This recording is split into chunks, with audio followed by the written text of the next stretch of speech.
ഓണമൊക്കെ എങ്ങനെ ഉണ്ടായിരുന്നടേ? ഓണമൊക്കെ അടിച്ച് പൊളിച്ചില്ലേ? ഡേയ് ഇത് കണ്ട പുതിയ ഷർട്ട്, ബാഗി പാന്റ്, എല്ലാരും പറഞ്ഞ് ഞാൻ തന്ത വൈബാണെന്ന്. അതുകൊണ്ട് ഞാൻ ട്രെൻഡ് അങ്ങ് മാറ്റി. ഇപ്പൊ എങ്ങനെയുണ്ട് എന്നെ കാണാൻ? ഒരു 10 വയസ്സ് പറഞ്ഞില്ലേ?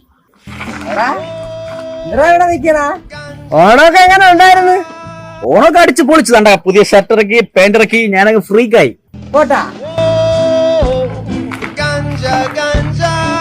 യവനല്ലേടാ ഇതേ ഡയലോഗ് ഓടിച്ച് നേരത്തെ ഇതേ കണക്ക് പോയത്? അതെന്തെങ്കിലും അത്യാവശ്യത്തിന് ഓണായിരിക്കും. വീട്ടിൽ എന്തിനായിരുന്നേ? പായസം, കടല. നിന്റെ വീട്ടില്? എന്റെ വീട്ടില് നല്ല മിൽക്ക് മെയ്ഡൊക്കെ ഒഴിച്ച പാലട. സൂപ്പർ ആയിരുന്നു. എടാ വൈകുന്നേരം എങ്ങോട്ടെങ്കിലും പോയാലാ? വല്ല ലുലു മാള, ശംഖുമുഖത്ത് അങ്ങനെ. പോവാം. ഓണമൊക്കെ എങ്ങനെ ഉണ്ടായിരുന്നു? പോട്ടാ.